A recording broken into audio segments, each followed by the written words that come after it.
after a short break, we're back in business, and this weekend, of course, we watched both the quarterfinals of the FA Cup and very important matches in the Premier League. It's a very crowded and difficult season for players and coaches, but a lot of things are happening, and it's a great pleasure now to welcome John Giles and Liam Brady, two of our greatest players, two of the greatest players who ever played the game anywhere in the world, and two of the best judges, without any doubt at all. John, let me start with you. I want to ask you about something quite remarkable. Erling Haaland.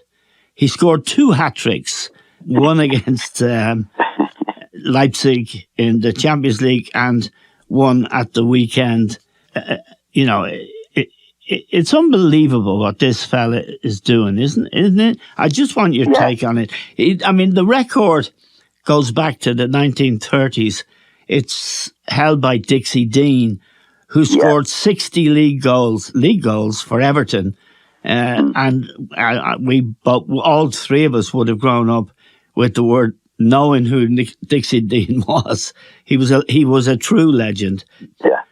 Tell me about Haaland and what he scored 42 goals in 37 league games, in 37 games rather, and there's still, for City, I think 11 or 12 games to go, 11 I think, in the Premier League. Have we ever seen anything like this guy? I haven't, Damon. I would say Dixie Dean would be the last one doing this type of stuff, scoring 60 goals in the season. And the thing was on the weekend, Damon, I think he came off for the last half hour. Yeah, he did. Yeah. He could have scored another 3 at that particular time. But anyway, no, I've never seen a goal scorer like him. I mean, there's been some great goal scorers. Jimmy Greaves over the years, as we know, one of the great goal scorers. But nobody like this guy. The way he's scoring, the amount of goals he's scoring, it's just phenomenal. Yeah. Liam, obviously you played with some of the greatest players in your own career. Frank Stapleton would have been a goal scorer at Arsenal when you were there, and I'm sure you played with many others and saw some great goal scorers in Italy, Rossi, for example. But home to Burnley, 6-0 win. The game against Leipzig also, 2 hat-tricks in a week, 42 goals in 37 games. What do you make of him, Liam? Because I think it's unbelievable, particularly because I don't think City exactly play the way he'd like them to in terms of receiving the ball early and making those runs in behind defenders. Well, I think that's something that people churn out when he doesn't score on the rare occasions he doesn't score. But, they're making him plenty of chances, aren't they? Yes, of course, yes. His 3 goals on Saturday were first-time finishes. He didn't have to think about it. So that tells you he's ready, and his instincts are good of where the ball's going to go, when it's going to come back off the goalkeeper. So he's got all that, and he's got the pace and strength as well to knock people about. He's great in the air. He's got this pace. He's got a lovely left foot. He's calm in front of the goal. I'm going to say something now people might laugh at him. When I watched him at at the Emirates a few weeks ago, I wasn't that impressed with his general play, you know? Yeah. He doesn't catch the eye as being an elegant, skillful player. Yeah. But he's a force of nature, Yes. And he really has this instinct of a top goal scorer. Like you said, it's 2 hat-tricks, and it was actually 8 goals in the last 2 games. He got 5 against Leipzig, you know what I mean? Yes. And 42 goals and 30. He's had 6 hat-tricks this year. Yes. So he's playing in a great team. There's no doubt about that. And they're making him plenty of chances because they have such a tremendous forward line as well. So I think he'll break all the records this year, Eamon. I think he might get 60 goals. I don't think he'll get 60 league goals, but he might get 60 goals. Yes. But phenomenal what we're seeing. I've never seen anything like him. I couldn't compare him with anybody that I've played with. Nobody scored that amount of goals that I played with. No, John, let me just take up that point that Liam made. He does get a lot of goals in the box. and some of them in the 6-yard box on the line. He has that fox in the box thing. Dennis Law had it. Well, I want to ask you. You tell me. You played with Dennis Law. You played against Jimmy Greaves, who was another finisher, much more elegant, I think, probably than Haaland. Is there anyone in the game? You played with Alan Clark, who was a sniffer, they called him, because he sniffed out the chances and scored a lot of goals. Have you ever seen anything like Haaland? No, they all have different attributes, Eamon, as you know. Greaves was different to Law. Law was one of the quickest players in the box that I've ever seen, and brave, aggressive. Jimmy Greaves was a beautiful player, Yes. He wasn't aggressive at all, but he could go past people. They were the two best I played against in my time. Alan Clark was a very good goal scorer, but he wasn't in their league. But what's different about this guy, Eamon, is his physique. Yeah, massive. He's as quick as Greaves. Yep. He's as good on the ball as Greaves. He's as aggressive when he has to be as Law. Yeah. So he's got more attributes than any of the lads that I played against who were great goal scorers. I've never seen anything like him. I mean, he's about 6'5", isn't he? Yeah, he's a big lad. Yeah. And most lads that have that physique, are not quick. They're not mobile. He's only 22. He's only 22. But his actual physique is incredible. Yeah. For the movement and the quickness. He's left-footed, as we know, but he's not bad on his right foot when he has to get a goal as well. He's a good header of the ball. He's quick. So he's got all the attributes. As long as the people at City or whoever he's playing with are putting it onto him, to finish them off, Eamon. Yeah. That's the main thing. I think there was a time there where I think they've improved it by getting the ball quicker to him than they had been at one stage of the season. And he was running around, he was making runs, he wasn't getting the ball. So I think Guardiola has definitely got them to look up and to get it to him a lot quicker than they were getting it to him. Because once he's getting the chances, like all the great strikers, you have to make the chances for him. And his record shows, you make the chances, he'll get the goals. No doubt about it. Yeah. Just a final point, Liam, before we move on. He appears to be a really good lad. All the City players embrace him. He's smile on his face. There's no faux aggression stuff. He just seems to be a super lad. His father, of course, was a professional player at Leeds and famously got involved with Roy Keane, but we won't go there. But he appears to be, Liam, very popular with his teammates. I'm very happy when they score if he's made it. Yeah, absolutely, Eamon. Yeah, he's a team player. Yes. I think it shows how he closes people down, how he makes it difficult for defenders. He's not just standing around thinking, well, just give me the ball. He wants to operate for his team as well. He wants to be helpful and when the opposition have got the ball. But he's getting loads of chances because of the players he has around him, and this is why he'd probably get 60 goals this year. I mean, he's still in the FA Cup, he's still in the European Champions League, and there's about 10, 11 league games to go. So, every chance he's going to break 60. I think Van Nistelrooy, Mohamed Salah, Ronaldo, they've all got into the 40s in their time, but this guy is probably going to hit 50 or nearly 60. Let's move on to the league. The City game was a cup match.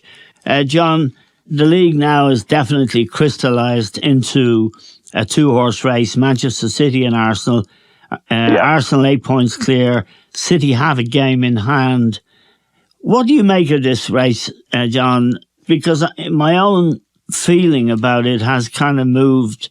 I think City are the more experienced team. They've got more ammo if there are injuries and more big match experience, and they've been there before and won it. So right now, as we talk, I was mulling it over at the weekend, I think City will do them. What's your own opinion? Yeah, I wouldn't be sure about that, Eamon. No, I'm not sure at all, and I don't want it to happen. No, sir, I didn't mean to make that expression. What I see of Arsenal is very good. They are in front, Eamon, as we know. Yeah. City have to catch them. But they have those points, and they're not losing them. Anytime I see Arsenal play, when they've been in a bit of trouble, they've kept their heads, they've played well, they've got out of the trouble, they won again at the weekend. I think if I was putting a few bob on it now, Eamon, I think I'd go with Arsenal, to be honest. Right. Liam, obviously your heart would be telling you one thing, and I wonder if your head is worried about City with the game in hand. Effectively, it's a 5-point lead. They have to play each other, don't they? Yes, in April, Eamon, yeah. Where's that match? Arsenal have to go to City. Right. Yeah, Arsenal have to play them away from home. What's your own feeling now, Liam? Well, look, Eamon, the City have a great all-round team. They have strength and depth. Guardiola can chop and change. A load of talent, and we've seen down through the years that they're capable of going on an unbeaten run or a winning run, not so much an unbeaten run, but a winning run where they win 9, 10, 11 games on the trot. But Arsenal are showing just lately that they could do that as well, Yes. And I don't like to look ahead, but I will in this case. We've got Leeds at home, the next home game, Right. Yep. So really, if we play anything like they've been playing in recent games, they should be able to take care of Leeds, and that puts more pressure on Manchester City. And let's not forget that City have got Bayern Munich in the Champions League. That will be coming up mid-month and mid-April, and that's the holy grail, I think, for Guardiola and for City, because they haven't won it. So I'm just hoping that they take their eye off the ball, or they have so much on their plate they might slip up somewhere and do Arsenal a favour. Right. I think this is the best chance that Arsenal are going to have to win the league for a few years. What's happening now with the other clubs? Who's going to buy them? How many players are going to be able to be bought by the likes of Newcastle, the likes of Manchester United? Yes. Liverpool haven't been in it this year. Chelsea are building a new team. So I think this is the best chance will be for a few years for Arsenal to do it. And they're handling the pressure. Don't forget, a month ago or three or four games ago, Eamon, they had a bit of a wobble. They lost away to Everton. They lost at home to City. They drew with Brentford. They only took a couple of points out of 10. And it looked like, the bubbles burst. But they've gone and won 5, 6 games on the trot since then. Right. And won them well. So I thought they were very, very good yesterday. The same players are performing week in, week out. Saka, 2 goals. Martinelli, Odegaard, Xhaka, who's a man transformed this season. Yes. I gave up on that guy 2 years ago, but he's turned things around. They have a really, really good team, and they're playing really good, fast, attacking football, and they're putting teams in all sorts of trouble with their passing and their movement. So I give them a big, big chance. 8 points is a lot, Yeah, it's a lot. Well, they've only got one game in hand, City. Yeah. And I, like John, would think that, Arsenal have a big chance of doing it this year. Yeah, and I'd be certainly shouting for them, because I think Arteta has done a really good job. And you mentioned Xhaka there. Liam mentioned Xhaka. He scored. Yeah. He scored against Palace. He also scored a goal. They lost the game against Sporting Lisbon in the Europa League, which is probably no harm to be out of that. But he scored a really good goal in that game as well. And as Liam says, the disciplinary problems he's had and the shouting at referees and acting a maggot appears to have disappeared. So in a man management sense, Arteta's done a good job with this guy. Yeah.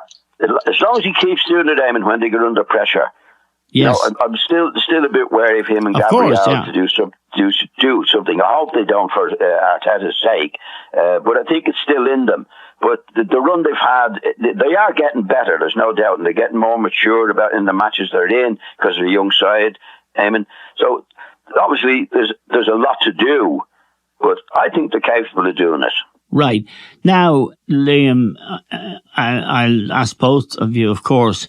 I want to turn to the cup match between Manchester United and Fulham. Fulham were leading 1-0 at one stage. and the coach there has done a remarkable job with them. He's Portuguese. He's very, very good. And they're 1-0 up, and then everything goes awry. She was saying, I'll ask you first, John. You know, they got Willian, a Brazilian who played at Chelsea. He was sent off for handling the ball on the line. Yeah. And then all hell broke loose.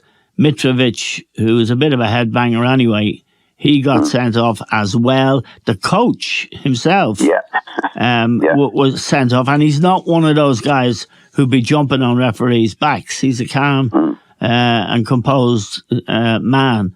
What did you make of it, John? Well, first of all, he wasn't composed on Saturday, Eamon. Right. He lost the head totally. Yeah. Willian Marco Silva is his name. He was at Watford, and he got them into the Premier League, and they sacked him. They sack everybody who gets them into the Premier League. Then he unfortunately went to Wolves and lasted. He went to Everton, I think. I meant to say Everton, and it didn't work out too well. But he's done a really good job with this Fulham team, getting them into the Premier League and the way they're playing in the Premier League. Yeah, very good. Actually, they were on top when the red card came about. Yeah. And obviously the whole thing changed. He was sent off, Mitrovic was sent off, William was sent off, and it went back to Williams, the penalty situation, I mean. Now, I don't think he meant to handle the ball in that situation, but I've often spoken about it to you, maybe to Liam over the years in this situation. I think it's too harsh for the likes of William to get a red card, sent off, and a penalty. Yeah, I've always thought over the years. I think it's too hard. That I think if they're in the situation you're in, that I think that if the penalty kick is scored, I think he should be allowed back on the pitch. Yes, so because they've got the penalty has been the bill has been paid. Yes, yeah. I think it's too severe for them to score the penalty and being sent off at the same time. That's my take on it. But they did lose the head, Eamon. Mitrovic, nearly choked the referee, in my opinion. Yeah. And Silva did come off the line. They made too much of it. I know it was a bad decision, or it was a difficult decision for them, because I thought they looked like they could win the game at that particular stage. I thought they were the better team. But you can't lose the head, Eamon. The way that the two of those did, and willing to be red carded.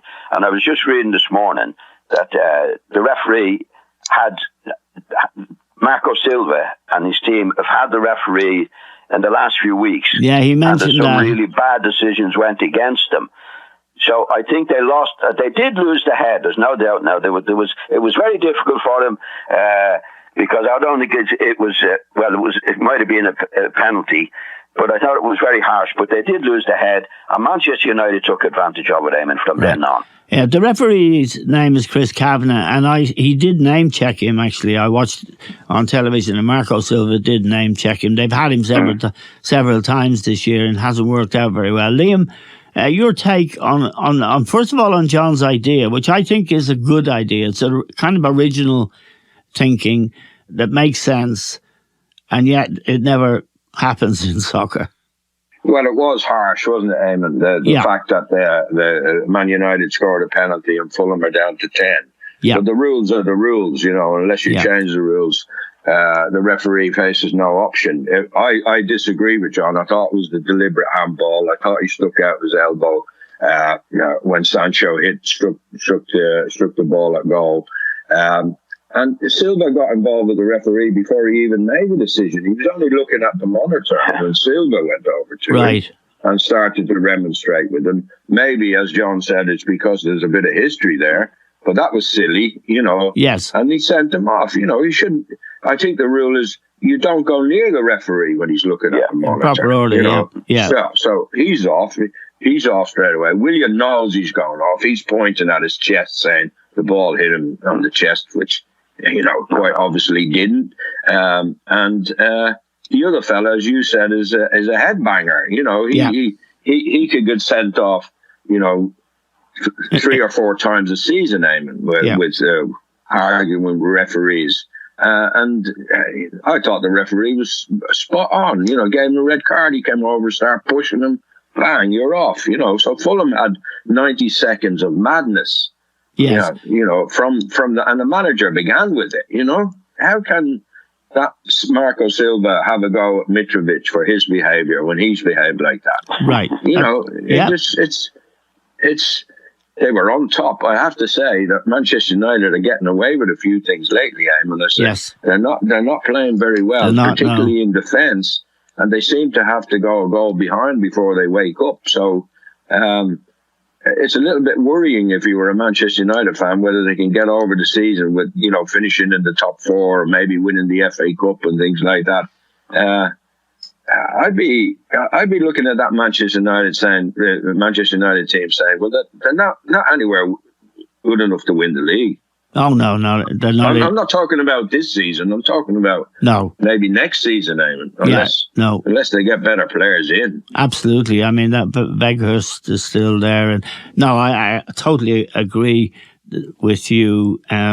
Just want to ask both of you now. I want to return to this. I get the feeling, John, that when I'm watching football now, the refereeing, the tackling situation, what they're allowing, the VAR and all that it is a mess. Every game you watch almost, you're seeing decisions that are stupid and make no sense, and it's actually ruining the game. I know we were all, I think, in favour of VAR. Didi was the one who was against it, but football's becoming very, very... Everyone's diving all the time. I'm going to use the F word there.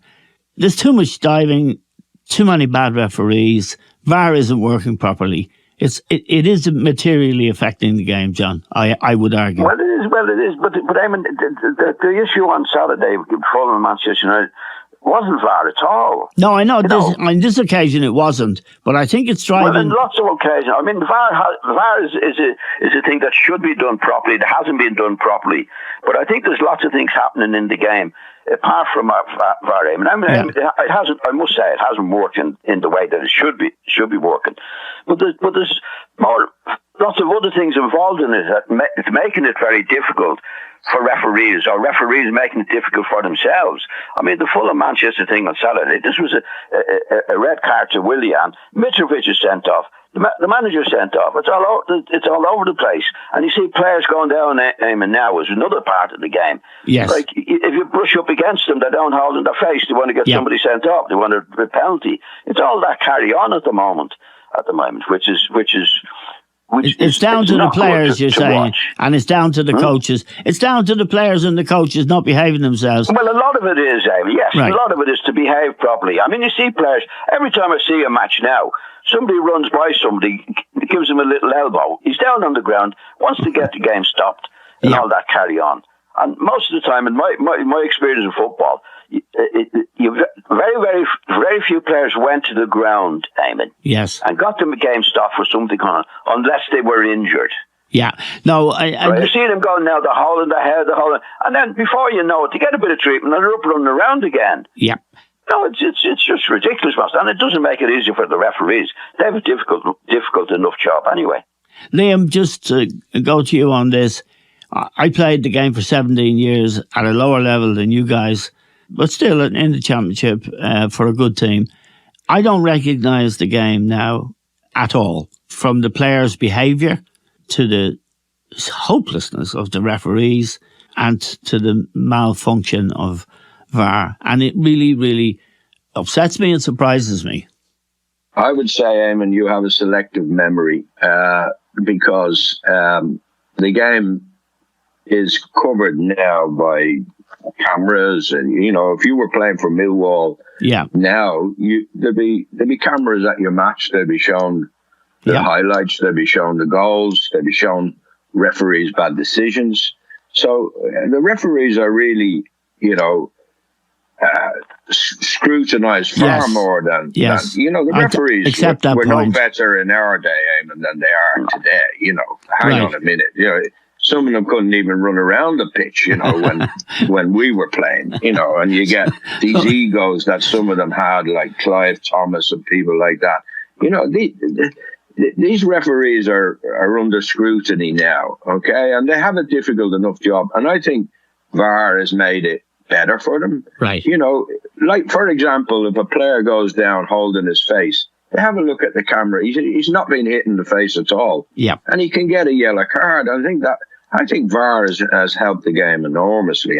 But never mind. You know, I've said to you before that John and I played for the Irish international team when the referees were bent that we were up against. You know, there's no more of that going on because of VAR. Right. So I think the game has progressed, and I think your memory is just being a bit selective, Eamon. Okay, that's fair enough, and you probably are right, but at least. You've put me right now, and I'll... No, I think we beg to disagree, Eamon. Of course, and thank God we can disagree and have a bit of fun over it. John and Liam, both of you. Antonio Conte is someone I think we all respect. Respect his achievements. He was a very good player. He's been a wonderful coach for Italy and in Italy with Juve, I think it was. Well, Liam will tell us all of that. He went on a rant after the game, after Spurs game at Southampton when they gave up a 2-goal lead late on. It was the most extraordinary thing. Now, I spoke to Liam briefly about it yesterday. John, what did you make of it? Well, it looked to me, a classic rant to get away. Right, yeah. I can't see it as anything else. I mean, he said, one of the things was selfish team lacked heart. Yes. You know, and he said worse things as well in the comment. I can't see how, as a manager, he can go back to those players. Yes. And get them to play for him again. Right. You know, this was very public. It was very, very harsh. You know, I was amazed, actually, reading it, that somebody like him would lose it so badly. Yes. And expect maybe to make it up with the players or whoever, the people he was dealing with. I think he's gone too far. I don't think the players can go back on that. Eamon. That's my opinion on it. I think Liam maybe shares that. Liam, what do you make of that? You know Conte, you know his character, his form. He's been around the game for a long time as a player for Italy and as a coach. What did you make of the first part of it? I kind of got, but then he kind of, I thought he lost it. I thought he was being genuine. Well, I was gobsmacked, Eamon. I really was. You know, I couldn't believe what I was watching. You know, he was having a go everywhere. At the club. Well, he didn't. And the players. At the club, yeah. You know, he's come out today, apparently, and said, like, he was having a go at the players. He wasn't having a go at the hierarchy at the club. But that wasn't the case. You know, he was saying it's been 30 years since they won, 20 years since they've won anything. And what's that? Is that all the manager's fault? No, it's not. You know, people have to take a look at themselves in the boardroom and so forth, and the owner and so forth. You know, I think he lost his mind, to be quite honest. You know, he has been successful everywhere he's been. Juventus, Inter Milan, Chelsea. Even at Chelsea, he fell out with Abramovich in the end, but most people did. But I couldn't believe he had to go at absolutely everybody, and he didn't take any responsibility himself at all. He made substitutions toward the end of the match. Who knows? They might have cost Spurs 3 points. He never referred to that. He never referred to not playing Harry Kane a few weeks ago in the FA Cup when Tottenham were trying to chase a trophy that they haven't won for many, many years. He dropped his best player. He didn't drop him. We rested him. Yeah. But no responsibility from him at all. No, I think he wants out. I think he's had a hard time of it this year. He lost one of his best mates to cancer, who was working at Spurs. Yes. And he's been ill himself. And then his family are living in Italy and he's living in London. I think he's affected his mental state, to be quite honest. So I wouldn't be surprised if there's a parting of the ways before the end of the season. But I think he's only got 3 months on his contract to go. Right. So it's watch this space. It's compelling viewing anyway, I tell you that. And as John says, how is he going to feel going into the dressing room and saying, you know, what he said about his players? Yeah. He more or less accused them of being failures and they'll never win anything. Yeah. There's just one last thing. Evan Ferguson. I know you think highly of him, Liam. He's playing for your local team, Brighton. He scored 7 goals this year. He scored 2 goals at the weekend in a very good 6. But we will be previewing. Well, let me just say, yes. You know, he's playing really, really well, and it's a great thing for Stephen Kenny to have a player of that ability coming into the side. Yes. And he'd probably play against Latvia in the match coming up next week, and we're all looking forward to seeing him in a senior Irish shirt. Yeah, it's exciting. It reminds me, Liam, of when you first played. People are making that comparison, which is a heavy burden for the lads to carry. John and Liam, thank you both very much. We will be reviewing the Ireland game against Latvia and looking at the game against France as well, previewing that. And we will talk at length about the young Irish players, particularly this young man who scored 7 goals for Brighton and shows all the signs of being a top-class player. But that's all we have time for now. Thanks to John and Liam.